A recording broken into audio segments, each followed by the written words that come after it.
بسم اللہ الرحمن الرحیم الحمد للہ رب العالمین والصلاة والسلام علی سید المرسلین محمد وعلی آلہ وصحبہ اجمعین رب اشرح لی صدری ویسر لی امری واحلل عقدۃ من لسانی یفقہوا قولی۔ ہم آج کے درس کا آغاز کر رہے ہیں مطففین۔ اس کے معنی ہوتے ہیں ہمارے اردو میں ڈنڈی مارنے والے، یعنی جیسے کہ ماپ ہے، ناپ ہے، وزن ہے، اس میں کم دینا۔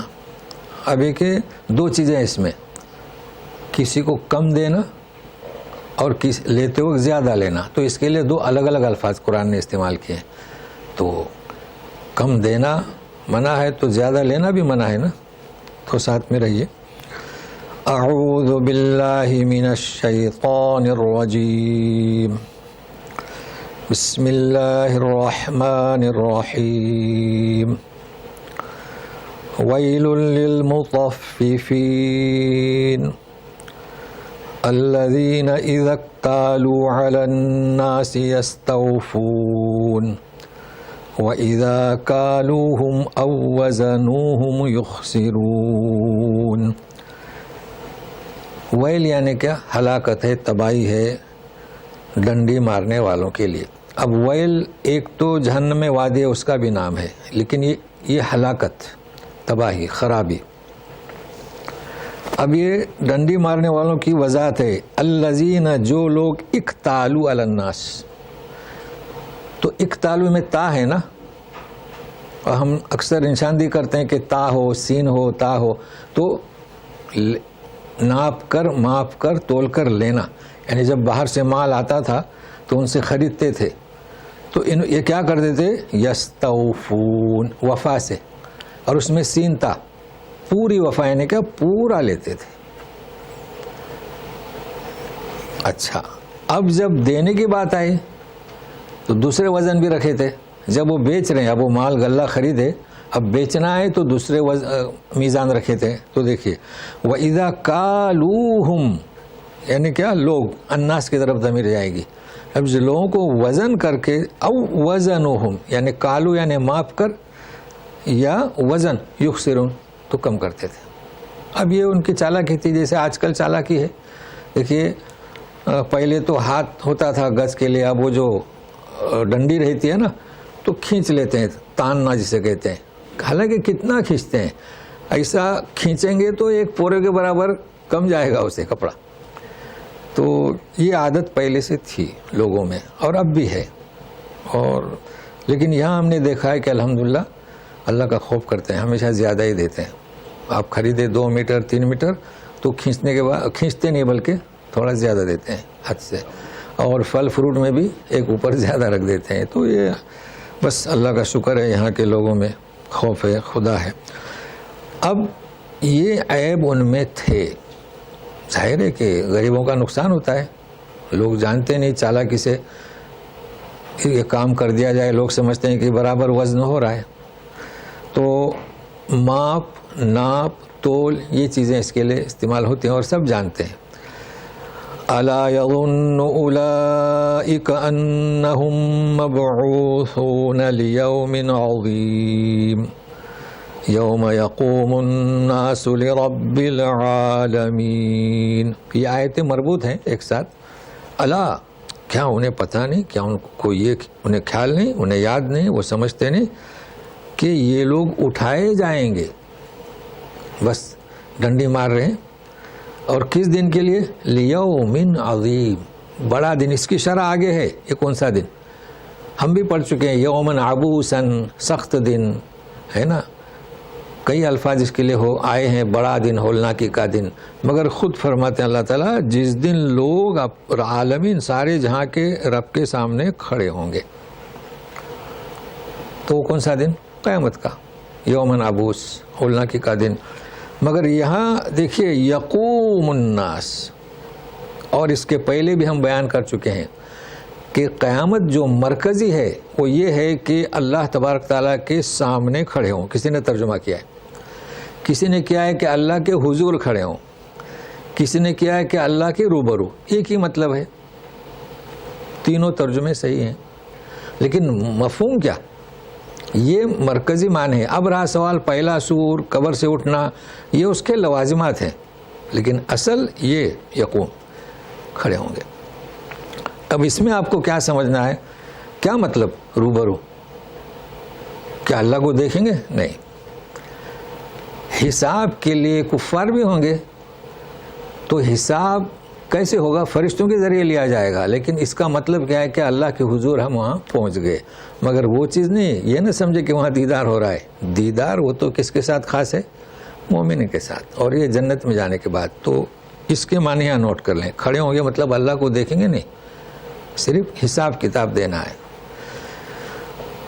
اب اگلی آیت میں بہت ہی غور سے آپ توجہ دیں، اس کے معنی مفہوم میں قدم جو ہے گڑبڑا جاتے ہیں. تو سنیے گا. کلا ان کتاب الفجار لفی سجین وما ادراک ما سجین کتاب مرقوم. کلا یعنی کیا؟ کلا ہرگز نہیں، کیا نہیں؟ مطلب جس طرح یہ سمجھ رہے ہیں نا کہ ہمیں بعث کا موقع پیش نہیں آئے گا، ویسا نہیں ہے، بلکہ ہے. اب کیا ہوگا؟ یہ کلا نے پہلی چیز کی نفی کر دی جھڑک کر. فجار کا نام اعمال، یعنی فجار لوگوں کا نام اعمال سجین میں ہے یا ہوگا، جو بھی ابھی سے ہے. جو فاجر لوگ ہیں ان کا نام اعمال کہاں ہے؟ سجین میں ہے. ابھی کیا اللہ تعالیٰ خود پوچھ رہے ہیں کہ وما ادراک ما سجین پوچھ رہے ہیں نا. تو ہم تھوڑا سجین کے معنی آپ کو بتائیں گے. بھائی سجین، سجن یعنی کیا؟ آج کل لیٹسٹ میں لوگ یہ سمجھیں گے جیل بولو تو سمجھتے ہیں، مگر اس کا معنی کیا؟ قید خانہ، زندان خانہ. اب کہاں لوگ بولتے ہیں زندان خانہ؟ بھائی زندان خانہ یعنی کیا؟ زندوں کے رہنے کی جگہ. بھائی قبرستان، قبر کہاں رہتے ہیں؟ اس استان میں اسے قبرستان. تو سجین میں کیا ہوگا؟ دیکھیے غور کیجئے. کتاب الفجار، سجین میں کیا ہوگا؟ نام اعمال. اب یہ کون سی جیل ہے؟ تو سجن کے معنی جیل، قید خانہ. سجن کے معنی چھوٹی جگہ. اب یہ تو سمجھ میں آئے، اس معنی کو یاد رکھیں. یعنی نام اعمال جو ہیں ان کے کہاں پر ہیں؟ چھوٹی جگہ میں. اب یہ کہاں ہے؟ اب جیسے کہ بتلاتے ہیں کہ بالکل نیچے ہے. اب یہ صحیح کب سمجھ میں آئے گا؟ جب ہم چلیں گے کتاب الابرار. تو بہرحال اس کے معنی یہ ذہن میں رکھیں. سجین کے معنی کیا؟ تنگ جگہ پر نام اعمال بھی ان کے وہاں پڑے ہوئے ہیں اور وہ نیچے ہے. لیکن اللہ تعالیٰ پوچھتے ہیں کہ سجین کا کیا مطلب؟ دیکھو پوچھ رہے ہیں نا وما ادراک کتاب مرقوم. اب یہاں سمجھ میں نہیں آتی بات. اب آپ کیا سوچ رہے ہوں گے؟ ذرا غور کیجئے. وما ادراک ما سجین، سجین جو ہے وہ لکھی ہوئی کتاب ہے. اب کچھ سمجھ میں آیا؟ کچھ بھی نہیں آیا. بھائی نام اعمال سجین میں ہے. سجین کسے کہیں گے؟ چھوٹی جگہ ہے، نیچے ہے، تنگ ہے، قید خانہ ہے، اور وہ لکھی ہوئی کتاب ہے. ہاں تو یہ نوٹ کر لیں. بھائی دیکھیے وما ادراک ما القاریہ، تو جواب ہے یوم یکون الناس کالفراش المبثوث، جس دن انسان پتنگ کی طرح بکھریں گے. وما ادراک ما ہی نار حامیہ، ہے نا جواب. لیکن یہ جواب کس کا ہے؟ یہ غور کریں آپ. یہ جواب کتاب کا ہے. یہ کتاب الفجار، یہ کتاب لکھی ہوئی ہے، کتاب مرقوم. اس کا تعلق کس سے؟ کتاب سے. اب واضح ہوا نا کہ سجین کتاب مرقوم ہے. ہاں ابھی اور اب ساتھ میں رہی آگے. ویل یومئذ للمکذبین، تباہی ہے اس دن جھٹلانے والوں کے لیے جو اس یوم بعث کو جھٹلاتے ہیں، دین کو جھٹلاتے ہیں. الذین یکذبون بیوم الدین، جو لوگ جزا کے دن کو جھٹلاتے ہیں. وما یکذب بہ الا کل معتد اثیم. کون جھٹلاتا ہے؟ معتد اور اثیم. معتد کہتے ہیں حد سے تجاوز کرنے والا، اور ایک ہے اسم گناہ، ایک ہے آثم گناہ کرنے والا، ایک ہے اثیم بہت زیادہ گناہ کرنے والا. بھائی گناہ ہوتا ہے ہر انسان سے، وہ معتد نہیں ہوتا. اور اثیم زیادہ گناہ کرنے والا، حد سے تجاوز کرنے والا ہوتا ہے. تو یہ ہمیشہ جوڑی ایک ساتھ آتی ہے، اس کے پہلے بھی پڑھ چکے ہیں, معتد کے ساتھ اثیم. تو جو گناہ زیادہ کرے گا وہ حد کو کراس کرتا ہے. تو یہ معتدن اثیم کے معنی نوٹ کر لیں. انہی کی تفصیل ہے. اذا تتلا علیہ آیاتنا قال اساطیر الاولین. عجب حالت ہے کہ جب پڑھی جاتے ہیں ہماری آیتیں تو کہتے ہیں کہ پچھلوں کے قصے ہیں. تو قصہ اور کہانیاں اسے قرار دیتے ہیں اس وحی الہی کو. تو پھر اللہ تعالیٰ فرماتے ہیں کلّا سے. اب یہاں دیکھیے ہم دو جگہ رک رہے ہیں تو سمجھنے کی کوشش کریں. کلّا بل ران علی قلوبہم ما کانوا یکسبون. ہم دونوں جگہ رک گئے, آپ صرف ایک جگہ رکیں.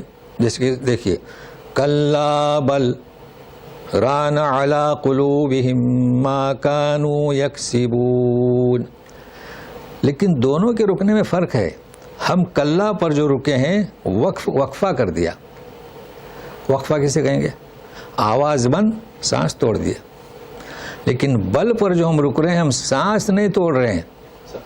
ہاں یہ یاد رکھنا. جیسے کہ قیامہ میں پڑھ چکے ہیں وقیل من راق. تو پہلے پر اگر آپ رکنا چاہتے ہیں تو وقف کریں, اور بل پر وقف نہیں ہوگا بلکہ آواز رک جائے گی. ہرگز نہیں, بلکہ زنگ لگ گیا ان کے دلوں پر ان کے کرتوتوں کے سبب. یعنی یہ جو بعثت کو نہیں مان رہے ہیں نا, اس کی وجہ کیا؟ دلوں پر زنگ لگ گیا. اب یہ دلوں پر زنگ کیا ہوتا ہے؟ اس آیت کی شرح میں اکثر مفسرین نے بیان کیے ہیں. ابو ہریرہ رضی اللہ تعالیٰ اس کے راوی ہیں, اور نبی کریم صلی اللہ علیہ وسلم نے فرمایا, اور مسلم نے بھی خاص بیان کیا اس حدیث کو, کہ جب بھی کوئی گناہ کرتا ہے تو اس کے دل پر ایک سیاہ نقطہ, یہ ہوا زنگ, سیاہ نقطہ لگ جاتا ہے. ظاہر کہ اس نے گناہ کیا, نور تھا تو لگ گیا, ایک نقطہ بولیں یا ڈاٹ بولیں, لگ گیا. اب جب وہ گناہ کرتا ہے تو دوسرا تیسرا اور ران علی قلوبہم. لیکن جب استغفار توبہ کرتا ہے تو مٹ جاتا ہے. تو یہ اگر انسان ہے لغزش ہوئی تو کیا ہونا چاہیے؟ استغفار توبہ ذکر, تو وہ مٹ جاتا ہے کیونکہ ہم انسان ہیں. لیکن جو معتد اور اثیم ہے وہ تو زنگ جو ہے چڑھ جاتا ہے. تو اسے ذہن میں رکھیے گا. اب پھر کلا انہم عن ربہم یومئذ لمحجوبون. اب یہ محجوبون کے معنی کیا؟ حجاب سے. یہ لوگ اللہ تعالیٰ کے سامنے نہیں ہوں گے, آڑ میں ہوں گے. اب آپ کو یاد آئے گا کہ ہم نے کہا کہ یوم یقوم الناس لرب العالمین, حضور میں پیش ہوں گے, دیدار نہیں ہوگا. محجوبون, یہ لوگ کہاں ہوں گے؟ اب کس نے کیا ہے؟ ورے ہوں گے. مطلب یہ ہے کہ اللہ تعالیٰ کے سامنے نہیں ہوں گے, انہیں سامنے نہیں رکھا جائے گا بلکہ حجاب میں ہوں گے, پردے میں ہوں گے, آڑ میں ہوں گے. اور پھر کیا ہوگا جب حساب کتاب ہوگا؟ تو اب حساب کتاب فرشتوں کے ذریعے. اب چاہے آپ اللہ کے سامنے کہیں, اللہ کے ذریعے کہیں. ثم انہم لصال الجحیم, پھر داخل ہوں گے جہنم میں. تو اب کوئی تعارض نہیں ہوا آیتوں میں. ثم يقال هذا الذي كنتم به تكذبون. پھر ان سے کہا جائے گا یہ کیا ہے جسے تم جھٹلاتے تھے. کسے جھٹلاتے تھے؟ البعث. اس لیے وہ کیا ہے؟ ڈنڈی مارتے تھے, کمی بیشی, ہاں, اور جھٹلاتے تھے. یہ وہی ہے. اب جو ہم نے معنی بتائے کتاب الفجار اب پختہ ہوں گے, اس لیے کہ اب کتاب الابرار آ رہا ہے. تو سنیے گا. کلا ان کتاب الابرار لفی علیین, ہے نا. نیک لوگوں کا نام اعمال بلند ہوگا. علیین تو سجین کے مقابلے میں, تو سجین کے ہم نے معنی کیا بتائے؟ نیچے اور تنگ. جی, جیل خانہ, قید خانہ نے. وما ادراک ما علیون, وما ادراک ما علیون. آپ کو کیا پتا علیون کیا ہے؟ کتاب مرقوم. پھر کتاب مرقوم. اب کیا علیون کتاب مرقوم ہے؟ یعنی بلند جگہ ہے وہ لکھا ہوا ریکارڈ ہے؟ نہیں, کیا کتاب.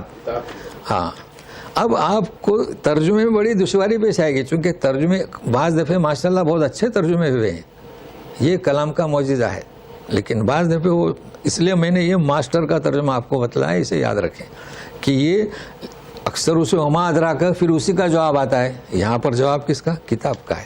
تو واضح ہوا؟ چلیے اچھا، اب مزید واضح ہوگا، یشہدہ المقربون، یشہد حاضر اور مشاہدہ، یعنی ابرار نیک لوگوں کا جو ریکارڈ ہے وہ بلند ہوگا۔ اب بلندی کہاں ہے؟ عرش کے پاس۔ مقرب کون؟ فرشتے جو ہیں وہ عرش کے پاس ہیں۔ فرشتے بہت سارے ہیں، کچھ اس وقت دنیا میں ہیں، جبریل امین ہیں، وہ سب سے بڑے مقرب ہیں، تو وہ اسے چھو سکیں گے۔ اللہ دیکھے نیک لوگوں کا ریکارڈ، نام اعمال کہاں پر رکھا ہوا ہے۔ تو فرق دیکھیں نا اپنے، سجین چھوٹی جگہ، سجن سے۔ اب ظاہر بات ہے کہ روحوں کا بھی یہی عالم ہے، یہی بتا دوں بھائی، مومنین کی روح کہاں رہے گی؟ بلند، اور کافروں کی روح کہاں رہے گی؟ نیچے، جی ادراک، جی۔ تو یہ کلام پاک کی آیات ایسی ہیں، آپ جتنا بھی غور کریں۔ تو اب مزید سنیے، ان الابرار لفی نعیم، نیک لوگ نعمتوں میں ہوں گے، علی الارائک ینظرون، مسندوں پر بیٹھے دیکھ رہے ہوں گے، تعرف فی وجوہہم نظرۃ النعیم۔ اب یہ نظرہ پہلے بھی گزر چکا ہے، ان کے چہروں پر آپ کیا دیکھیں گے؟ حشاش بشاش، تازگی نعمتوں کی۔ جب کسی کو نعمتیں سے نوازا جاتا ہے تو چہرے پر خوشی لہر محسوس ہوتی ہے، یہ ہے مراد۔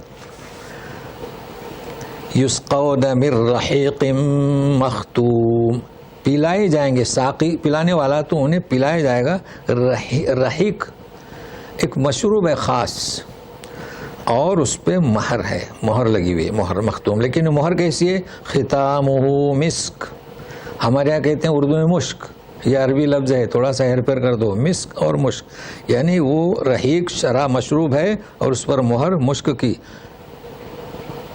کیا مطلب اس کا بھی سمجھتے ہیں، وَفِي ذَلِكَ فَلْيَتَنَافَسِ الْمُتَنَافِسُونَ، اور اسی میں ہی لوگوں کو چاہے کہ سبقت کریں۔ ابھی اور ہے، وَمِزَاجُهُ مِن تَسْنِيم، اس کا ذائقہ تسنیم جیسا ہے۔ اب تسنیم کیا ہے؟ رحیق کیا ہے؟ عَيْنًا يَشْرَبُ بِهَا الْمُقَرَّبُونَ، تسنیم ایک ایسا چشمہ ہے کہ جو مقرب لوگ ہوں گے۔ تو مقرب کون ہوں گے؟ مومن لوگ۔ اب اس کو لفظ بلفظ سمجھتے ہیں۔ دیکھیے، پہلے کہا گیا کہ رحیق، تو رحیق ایک خاص ایسا مشروب ہے، لیکن وہ مہر لگایا ہوا ہے، مطلب کوئی کھولا نہیں اسے، جیسے کہ آج کل ملتے ہیں نا مشروب بھائی، لگے ہوئے رہتے ہیں، اسے کھولو جی۔ اور لیکن مہر کیسی؟ مشک کی، یعنی خوشبودار۔ ایک کتاب ہے بہت مشہور ہے، رحیق المختوم، تو یہ زیر جو ہے نا، یہ تو من کی وجہ سے آیا ہے، تو اب ہم یوں نہیں کہہ سکتے بھائی ہمیں رحیق المختوم دے دو، نہیں، اس کا نام کیا؟ رحیق مختوم، یا رحیق، جو بھی آپ کہیں، اردو میں کہیں، عربی میں کہیں، الرحیق المختوم کہیں، رحیق المختوم کہیں، لیکن یہ زیر من کی وجہ سے، اس کو ذہن میں رکھیے گا۔ اچھا، اس میں مسابقت کریں، جیسے کہ اب عمر رضی اللہ تعالیٰ عنہ آدھا سامان لے کر آئے، وہ خدمت میں رکھ دیا نبی کریم صلی اللہ علیہ وسلم کے۔ پوچھا کہ گھر اتنا سامان لائے، گھر کے لیے کیا چھوڑے؟ تو بولے آدھا چھوڑاؤ۔ ابوبکر صدیق آئے، ارے گھر کے لیے کیا چھوڑے؟ اللہ رسول اللہ نام چھوڑ کر آیا ہوں۔ تو یہ ہے کیا؟ تنافس۔ ابوبکر کیا؟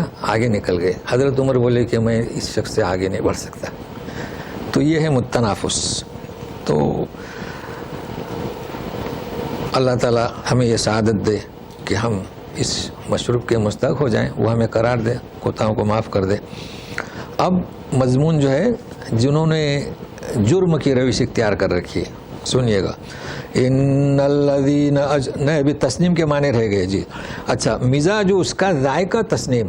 اب یہ تسنیم کیا ہے؟ بھائی ہمارے یہاں نام رکھتے ہیں بچوں کا بھی اور بچوں کا بھی، بعض علاقوں میں تسنیم لڑکے کا نام ملے گا، بعض علاقوں میں لڑکیوں کا بھی ملے گا۔ اچھا، نسیم اور چیز ہے، نسیم یہ بھی کبھی لڑکوں کا بھی اور لڑکیوں کا بھی، کبھی لڑکیوں کا نسیمہ۔ تو ہم پہلے تسنیم کو سمجھتے ہیں۔ مزاجہ من تسنیم، تو تسنیم ایک ایسا چشمہ ہے جو جنت میں ہے، اور یہی ڈکشنری ہے۔ عینا یشرب بها المقربون. تو تسنیم کیا ہے؟ ایک چشمہ ہے. تو اگر آپ اپنی بچی کا نام تسنیم رکھتے ہیں تو معنی کیا؟ جنت کا چشمہ، لڑکے کا جنت کا چشمہ. اور رحیق یعنی ایک مشروب کا خاص نام ہے. اور نسیم، نسیم ٹھنڈی ہوا. تو نسیم رکھیں، نسیمہ رکھیں، تو یہ نام بھی بتلا دیے. تو اچھا ہے نا، ادھر ادھر کے نام تلاش کریں تو کلام پاک میں نام ہے. اب مجرمین کا بیان شروع ہو رہا ہے. ان الذين اجرموا كانوا من الذين آمنوا يضحكون. جنہوں نے جرم کی روش اختیار کی تھی وہ ایمان والوں پر ہنستے تھے. جیسے کہ آج کل ہو رہا ہے، داڑھی، ٹوپی، کرتا اور برقعے عورتوں کے ہنستے ہیں، مذاق اڑاتے ہیں. اور بھی وَإِذَا مَرُّوا بِهِمْ يَتَغَامَزُونَ. غامز، غمز آنکھ مارنا. چھوٹا اور بوڑھا سب جانتے ہیں آنکھ مارنا کسے کہتے ہیں، مگر یہ آنکھ مارنا یتغامزون ہے، یا اور تا. کیا مطلب؟ جب مسلمانوں کو دیکھتے تھے تو آپس میں آنکھ مارتے تھے. تو یہ فرق، آنکھ مارنا نہیں، آپس میں ایک دوسرے کو، اپنے لوگوں کو. تو مطلب مسلمانوں کو دیکھ کر آپس میں آنکھ مارتے تھے. اور میں نے ان کو ذلت، دیکھو جا رہے ہیں اس طریقے سے. وَإِذَا مَرُّوا بِهِمْ يَتَغَامَزُونَ وَإِذَا انقَلَبُوا إِلَىٰ أَهْلِهِمْ انقَلَبُوا فَكِهِينَ. یعنی مسلمانوں کے لیے آپس میں آنکھیں مارتے تھے. اب جب یہ کھیل تماشا پورا کر کے، یعنی جب لوٹتے تھے تو اپنے گھر اترا کر، چلو ہے مسلمانوں کو ستا کر آئے نا، ان کو اس میں خوشی محسوس ہوتی تھی. وَإِذَا رَأَوْهُمْ قَالُوا إِنَّ هَٰؤُلَاءِ لَضَالُّونَ. دیکھیے ہاں آپ کو اختیار ہے، کتنا بھی پڑھیں. لا 2 الف 3 الف، اور دال میں تو سوال ہی نہیں آتا ہے 3 الف. تو یہ 3 مختلف مد ہیں، چھوٹی مد، بڑی مد اور یہ مد لازم. کہتے تھے کہ یہ لوگ گمراہ ہیں، راہ سے بھٹکے ہوئے ہیں. کون؟ مجرمین. اللہ تعالیٰ دیکھو کیسا جواب دے رہے ہیں. وَمَا أُرْسِلُوا عَلَيْهِمْ حَافِظِينَ. اچھا یہ لوگ گمراہ ہیں، تم کو کس نے نگہبان بنایا مسلمانوں کا؟ ان کو تو ان کا نگہبان بنا کے نہیں بھیجا. تو سنیے گا فَالْيَوْمَ الَّذِينَ آمَنُوا مِنَ الْكُفَّارِ يَضْحَكُونَ. اب یوم بعث انکار کرتے تھے، مسلمانوں پر ہنستے تھے. آج کیا کفاروں پر کون ہنسیں گے؟ مومن ہنسیں گے. مگر یہ ہنسنا اس طریقے کا نہیں ہوگا، ذلت کا نہیں ہوگا، حسرت، افسوس کہ کیسے بیوقوف نکلے، اتنا بھی نہیں سمجھ سکے. تو اس کی وضاحت ہے علی الارائک ینظرون. ظاہر کہ مسندوں پر ہوں گے اور ہنسیں گے، مگر یہ وہ ہنسنا نہیں، اس کو ذہن میں رکھیے گا. ہنسنا کیا ہوگا کہ دیکھیے اب یہ کب ہنسیں گے؟ یہ جنت میں ہوں گے، مسندوں پر ہوں گے، وہ جہنم میں ہوں گے. کہ ہم پر یہ ہنستے تھے اور آج کیا ہوا ان کا حال، اس پر ہنسیں گے. کیونکہ اب تو یہ کہنا کوئی فائدہ نہیں، بے سود ہے. هل ثوب الكفار ما كانوا يفعلون. حل استفہام ہے. تو کیا ثواب پورا بدلہ کفاروں کو دیا گیا جو کچھ وہ کر رہے تھے، جو حرکتیں تھیں؟ تو ظاہر ہے کہ پورا بدلہ انہیں دے دیا گیا. تو بھی آپ انتظار کیجئے گا.